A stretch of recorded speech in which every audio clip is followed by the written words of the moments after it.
Welcome everyone. Today we will learn analytical paragraph writing. How to write an analytical paragraph. तो सबसे पहले हम देखेंगे एनालिटिकल पैराग्राफ होता क्या है।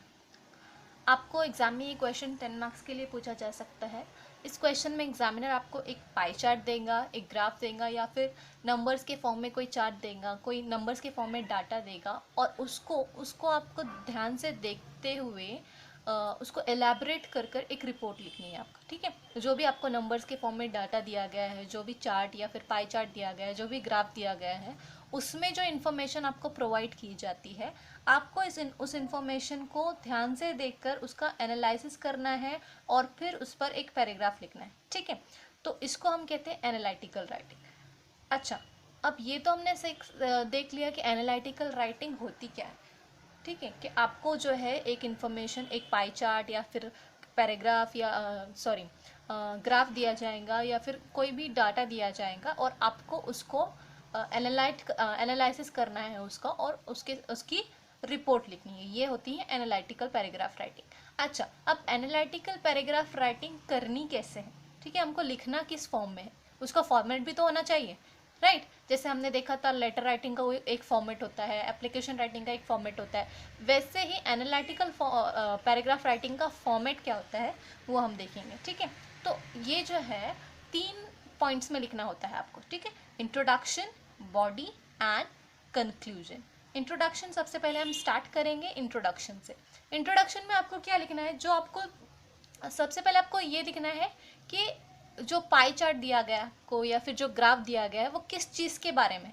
ठीक है, वो किस चीज़ को इंडिकेट करता है, किस चीज़ के बारे में बता रहा है, वो आपको इंट्रोडक्शन में लिखना है। उसके बाद में आएंगी आपकी बॉडी। ठीक है, बॉडी में मेन आपको एनालिटिकल राइटिंग करनी है। मेन जो आपका पैराग्राफ है वो बॉडी में आएगा। ये नहीं, जो भी आप इन्फॉर्मेशन देख रहे हैं पाई चार्ट में, ग्राफ में जो भी आपको इन्फॉर्मेशन मिल रही है उसको आप एलैबोरेट करके, जो भी आपको समझ में आ रहा है, जो भी इसको देखकर जो भी आपको समझ में आ रहा है वो आप बॉडी में लिखोगे। ठीक है, और कंक्लूजन, एंड में हम लिखते हैं कंक्लूजन, यानी जो भी आपने बॉडी में लिखा है, इन्फॉर्मेशन जो भी आपने बॉडी में लिखी है उसी को कंक्लूड कर कर, उसी को समराइज कर कर एंड में आप कंक्लूजन लिखोगे। ठीक है, तो हम एनालिटिकल पैराग्राफ राइटिंग ये 3 पॉइंट्स को फॉलो करते हुए लिखते हैं। पहले हम लिखते हैं introduction, then we will write body और फिर हम लिखेंगे कंक्लूजन। ठीक है, ये है एनालिटिकल पैराग्राफ राइटिंग का फॉर्मेट। ठीक है, इस फॉर्मेट को फॉलो करते हुए हम एनालिटिकल पैराग्राफ राइटिंग करें। तो अब हम एक डेमो क्वेश्चन, एक एग्जाम्पल क्वेश्चन देखते हैं और उसको सॉल्व भी करते हैं, तो हमको समझ में आएगा कि एनालिटिकल राइटिंग करते कैसे। ठीक है, तो ये है डेमो क्वेश्चन हमारे पास। ठीक है, so let me read the question for you.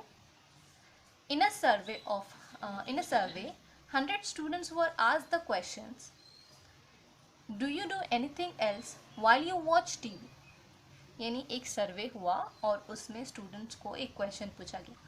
ठीक है, एक सर्वे हुआ 100 स्टूडेंट्स के बीच में और उनको क्वेश्चन पूछा गया। क्या क्वेश्चन पूछा गया कि आप टीवी देखते वक्त उसके साथ साथ कुछ और करते हो क्या। ये कुछ लोगों का आदत होती है टीवी देखते देखते वो अपना मोबाइल फ़ोन यूज़ करते हैं, कुछ लोग एक्सरसाइज करते हैं टीवी देखते देखते, हर कोई अपने शेड्यूल के हिसाब से अलग अलग काम करता है। तो ये एक सर्वे हुआ था। सर्वे में स्टूडेंट्स को क्वेश्चन किया गया था कि आप जो है टीवी देखते हुए और क्या करते हो, और क्या काम करते हो, ये क्वेश्चन था और इस पर सर्वे हुआ था 100 स्टूडेंट्स के बीच में। यहाँ तक हमको समझ में आ गया। ठीक है, आगे पढ़ते हैं हम। The pie chart below shows the results of the survey, यानी ये जो नीचे पाई चार्ट दिया गया है वो जो स्टूडेंट्स ने हमको आंसर दिया, इस क्वेश्चन का आंसर जो स्टूडेंट ने दिया वो पाई चार्ट के फॉर्म में आपको इसकी इन्फॉर्मेशन दी गई, उसका जो डाटा है आपको पाई चार्ट के फॉर्म में दिया गया। Right an analytical paragraph on the basis of the given chart. ठीक है, जो आपको यहाँ पर नीचे पाई चार्ट दिया हुआ है इसके बेस पे आपको एनालिटिकल राइटिंग करनी है। ठीक है, अब हमने क्वेश्चन पढ़ लिया, हमको पाई चार्ट भी मिल गया। ठीक है, अब हम क्या करेंगे, स्टार्ट करने से पहले, एनालिटिकल राइटिंग स्टार्ट करने से पहले सबसे पहला हम काम क्या करेंगे, हम बहुत बारीकी से इसको ऑब्जर्व करेंगे, अच्छे से हम देखेंगे कि इसमें इंफॉर्मेशन दी क्या गई है। ठीक है, पहले हम इसको गौर से देखेंगे, समझेंगे कि ये चार्ट में क्या क्या इन्फॉर्मेशन दी गई है, फिर हम एनालिटिकल राइटिंग स्टार्ट करेंगे। तब यहाँ पर देखो चार्ट में जो है, जैसे कि हमने देखा है कि जैसे कि हमने यहाँ पर पढ़ा कि चार्ट में जो है स्टूडेंट्स को जो क्वेश्चन किया गया था उसके आंसर जो उनसे मिले उसका रिजल्ट है। ठीक है, क्वेश्चन क्या था, do you do anything else while you watch TV, यानी आप टीवी देखते हो उस वक्त आप उसके साथ साथ कोई और काम भी करते हो क्या। तो उसके आंसर स्टूडेंट ने कैसे दिए, 6% ऑफ स्टूडेंट ने क्या कहा, आई रीड, यानी हम रीडिंग करते हैं। ठीक है, और 28% स्टूडेंट ने क्या कहा, आई ईट माई फूड, वो लोग खाना खाते हैं। ठीक है, 27% स्टूडेंट ने कहा आई यूज़ मोबाइल फ़ोन, यानी 27% स्टूडेंट्स क्या करते हैं, खाना खाते वक्त मोबाइल फ़ोन यूज़ करते हैं। 23% स्टूडेंट्स ने कहा I only watch TV and do nothing else. ठीक है, यानी 23% स्टूडेंट्स ने तो ये कह दिया कि हम सिर्फ और सिर्फ टीवी देखते हैं, उसके अलावा हमारा अटेंशन कहीं और डिवाइड नहीं होता, हम सिर्फ वही देखते हैं। ठीक है, 8% ऑफ स्टूडेंट ने क्या कहा, आई डू माई होमवर्क, वो लोग होमवर्क करते हैं। 8% ऑफ स्टूडेंट ने कहा I talk to my family, वो लोग अपनी फैमिली से बात करते हैं। तो ये जो था पूरे स्टूडेंट्स को परसेंट वाइज डिवाइड कर दिया गया है। ठीक है, इतने परसेंट स्टूडेंट ये करते हैं, इतने परसेंट स्टूडेंट वो करते हैं, अलग अलग काम करते हैं, अपने कंफर्ट के हिसाब से अपने अलग अलग काम करते हैं। अब हमको इसी डाटा को, इसी इन्फॉर्मेशन को यूज़ करते हुए एनालिटिकल राइटिंग करनी है। ठीक है, अब ये जो हमने इसको अच्छे से पढ़ लिया, समझ लिया। ठीक है, सबसे पहला काम हमको यही करना है, जब भी आपको एग्जाम में ये क्वेश्चन पूछा जाता है आप सबसे पहले उसको पढ़ोगे, समझोगे, और आपको जो समझ में आ रहा है वही आप लिखोगे। ठीक है, तो हमने समझ लिया इसमें क्या दिया गया था। अब हम शुरू करेंगे एनालिटिकल राइटिंग। ठीक है, now for that we will start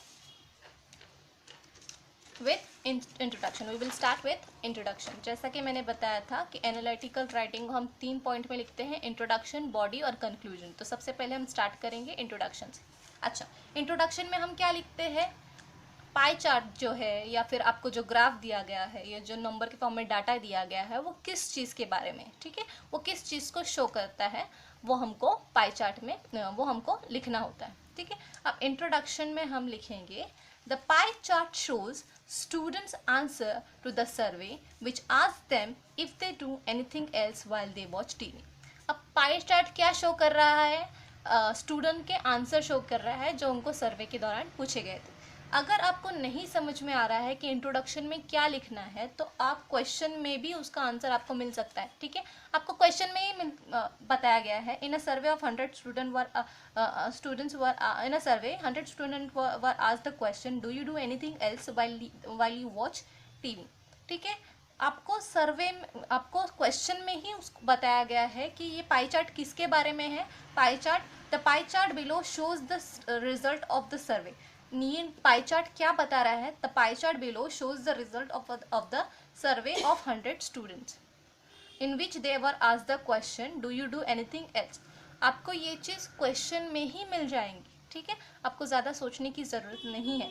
तो आप अगर चाहे तो क्वेश्चन में से ही उठाकर उसको आंसर में अपने एनालिटिकल पैराग्राफ में लिख सकते हैं, उसमें थोड़े से चेंजेस करके। ठीक है, तो हमने इंट्रोडक्शन में क्या लिखा, the pie chart shows. Introduction में हमको क्या लिखना होता है कि आपको क्या दिखाई दे रहा है, आपको जो है पाई चार्ट क्या शो कर रहा है या फिर आपको ग्राफ क्या शो कर रहा है, आपको इंट्रोडक्शन में वो लिखना होता है। तो हमने इंट्रोडक्शन में लिखा the pie chart shows students answer to the survey which asks them if they do anything else while they watch TV।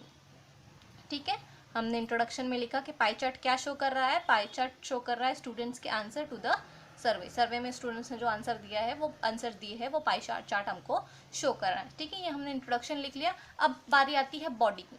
ठीक है, जैसे कि मैंने बताया बॉडी में हम एनालिसिस करते हैं, जो हमको पाई चार्ट दिया गया है उसका हम एनालिटिकल राइटिंग बॉडी में लिखते हैं।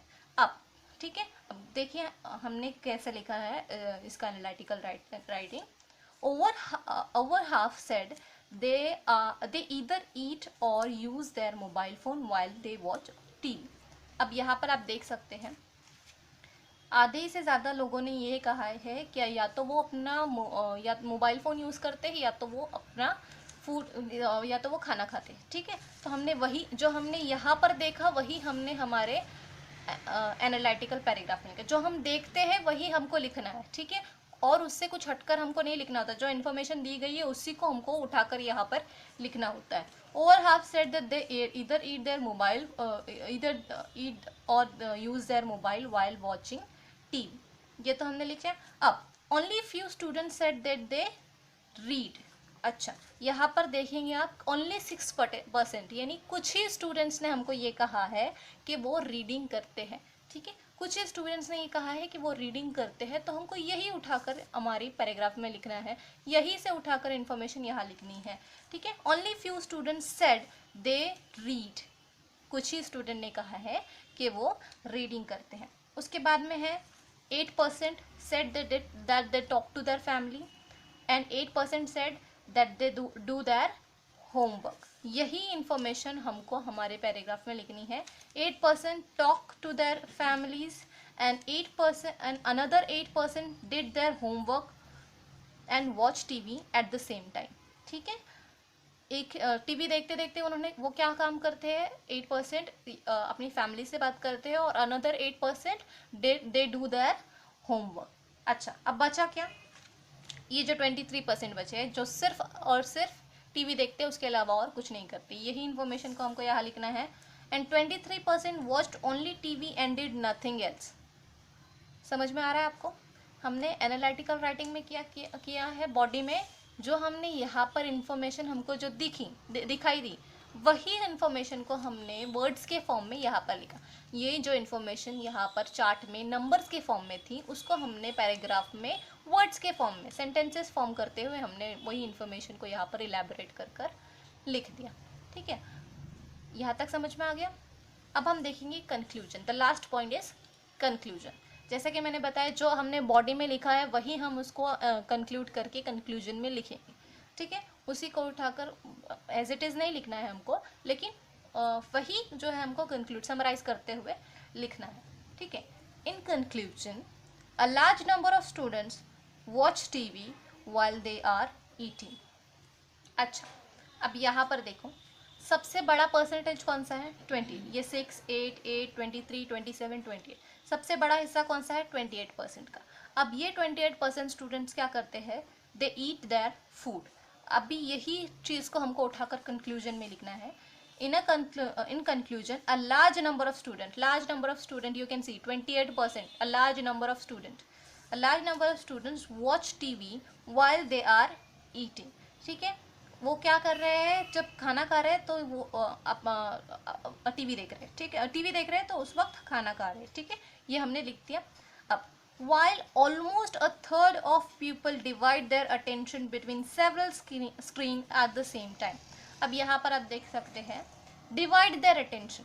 अब क्या कैसे डिवाइड कर रहे हैं वो अपना अटेंशन, 27% टीवी देखते देखते मोबाइल फ़ोन यूज़ कर रहे हैं, 8% टीवी देखते देखते अपना होमवर्क कर रहे हैं, अनदर 8% टीवी देखते देखते अपनी फैमिली से बात कर रहे हैं, another 6% they read while they are watching TV. यानी वो लोग पूरा फोकस टीवी पर नहीं कर रहे हैं, उनका अटेंशन डिवाइड है, कहीं ना कहीं उनका अटेंशन डिवाइड है। ठीक है, तो हम अब देख सकते हैं ओवर 1/3 ऑफ पीपल, यानी काफ़ी जो हिस्सा है इस पाई चार्ट का, उनका अटेंशन जो है डिवाइड है, अलग अलग मल्टीटास्किंग में, अलग अलग चीज़ों में उनका अटेंशन डिवाइड है। तो हमने वही लिखा है, while almost a third of people divide their attention between several screen at the same time। ठीक है, टीवी देखते देखते उनका अटेंशन डिवाइड है, वो अलग अलग टास्क में अपना अटेंशन डिवाइड रख रहे हैं। However, a significant number of students still focus fully on the television while they are watching it। अब यहाँ पर हमको ये भी मेंशन करना है कि 23% यानी एक significant number of student they only watch TV and do nothing else. यानी ये लोग जो बाकी लोग जो है उनका अटेंशन डिवाइड है, यानी वो टीवी देखते देखते दूसरे काम भी कर रहे हैं, दूसरे टास्क भी कर रहे हैं, but a significant number of student यानी 23% student they only watch TV, वो सिर्फ टीवी देख रहे हैं, उसके अलावा और कुछ नहीं कर रहे हैं। ठीक है, तो ये जो पाई चार्ट में नंबर्स के फॉर्म में हमको इन्फॉर्मेशन दी गई थी, उसी को हमने वर्ड्स के फॉर्म में, सेंटेंसेस के फॉर्म में यहाँ पर पैराग्राफ लिख दिया। ठीक है, तो यही होता है एनालिटिकल राइटिंग। आपको ज़्यादा कुछ नहीं करना होता है, आपको जो इन्फॉर्मेशन चार्ट के फॉर्म में, पाई चार्ट के फॉर्म में, ग्राफ के फॉर्म में दी गई होती है, उसको आप उसी को आपको डिकोड कर एलैबोरेट कर आपको पैराग्राफ में लिखना होता है। आपको कौन से पॉइंट्स फॉलो करने होते हैं, इंट्रोडक्शन, बॉडी और कंक्लूजन, ये 3 पॉइंट्स में आपको अपना एनालिटिकल पैराग्राफ लिखना होता है। ठीक है, understood till here. So here we will stop the video. Hope this will be helpful. Thank you for watching.